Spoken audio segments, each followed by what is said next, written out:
Landasan pengelolaan kurikulum berbasis kearifan lokal. Berdasarkan landasan filosofis yang pertama yaitu humanisme dan kontekstualisme, yaitu kurikulum harus membentuk manusia yang berbudaya, menghargai lingkungan sekitar, dan kontekstual dengan kehidupan nyata. Yang kedua, falsafah Ki Hajar Dewantara. Rancangan program pengembangan kurikulum. Yang pertama, integrasi kurikulum merdeka dan muatan lokal. Dari mulai aspek mata pelajaran umum, strategi integrasinya yaitu gunakan tema budaya lokal dan proyek IPAS, Bahasa Indonesia, Seni Musik, dan P5. Aspek dari muatan lokal, tetapkan sebagai pelajaran terpisah bahasa Sunda, seni batik, cerita rakyat Sunda, permainan tradisional. Terus, rancangan program pengembangan kurikulum yang kedua yaitu program terpadu. 1. Proyek P5, Pekan Budaya Cimahi. Kegiatannya yaitu membuat wayang golek dan dari bahan bekas, pertunjukan angklung, menulis cerita rakyat Sunda dalam bahasa Indonesia, praktek membatik sederhana. Kolaborasinya itu melibatkan tokoh masyarakat, pelukis batik lokal, dan orang tua.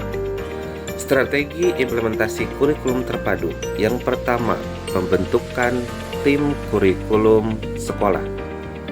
Terdiri dari guru semua jenjang dari mulai kepala sekolah dan perwakilan masyarakat lokal.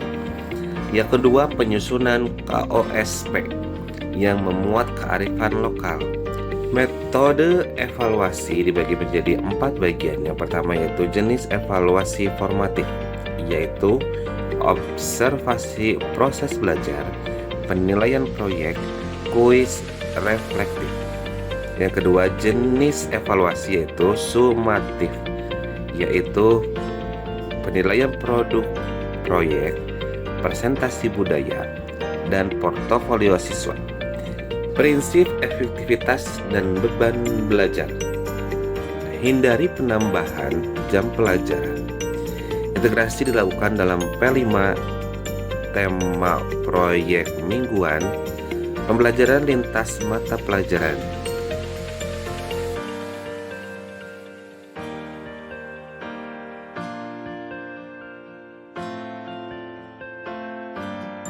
Landasan manajemen sumber daya manusia dalam pendidikan dibagi menjadi 3. Yang pertama yaitu landasan yuridis, terdiri dari Undang-Undang Nomor 14 Tahun 2025 tentang guru dan dosen.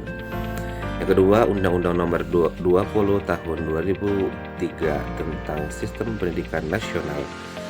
Yang keempat, PP Nomor 74 Tahun 2008 tentang guru.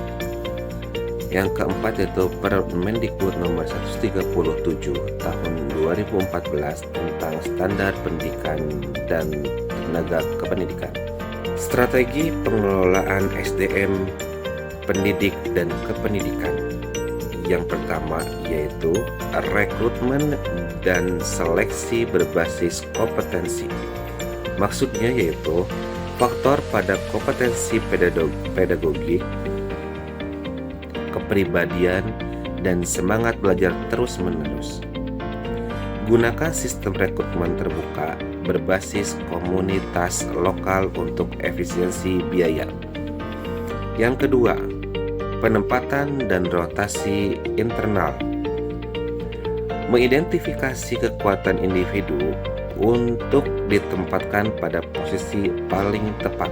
Program pengembangan profesional berkelanjutan yaitu saya ambil adalah program micro teaching learning tiap pekan. Konsepnya yaitu pelatihan singkat 15-30 menit per minggu, tatap muka atau online boleh, dengan tema-tema terfokus. Yang pertama yaitu tema pembelajaran aktif. Contoh materinya yaitu teknik tanya jawab efektif, ice breaking class. insentif non-finansial terpadu. Bentuk insentifnya yaitu pengakuan sosial. Tujuannya memberi apresiasi. Contoh implementasinya yaitu guru atau staf bulanan diberikan sertifikat penghargaan. Yang kedua, bentuk insentif peningkatan karir internal. Tujuannya meningkatkan motivasi. Implementasinya adalah penunjukan sebagai mentor, koordinator pelatihan. Pelibatan komunitas dan kolaborasi antar sekolah. Yang pertama yaitu bentuk komunitas belajar guru KBG antar sekolah di bawah yayasan.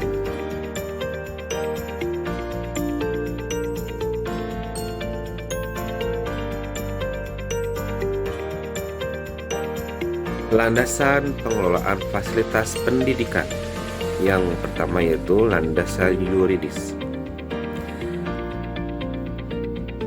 Menurut Undang-Undang Nomor 20 Tahun 2003 tentang Sistem Pendidikan Nasional, Permendikbud Nomor 24 Tahun 2007 tentang Standar Sarana dan Prasarana, Peraturan Pemerintah Nomor 19 Tahun 2005 tentang Standar Nasional Pendidikan.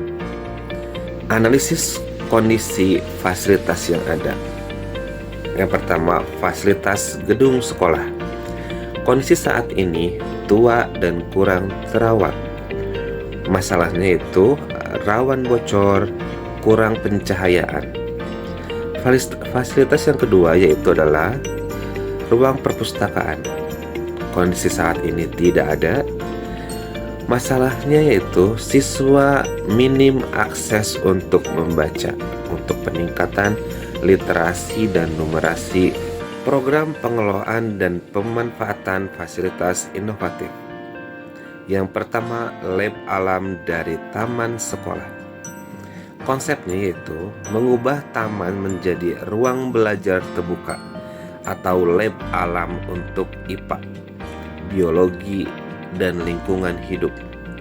Kegiatannya menanam tanaman obat, sayuran, dan pohon lokal. Praktek langsung pengamatan tumbuhan, rantai makanan, daur air. Manfaat kegiatan ini yaitu pembelajaran kontekstual dan ramah lingkungan.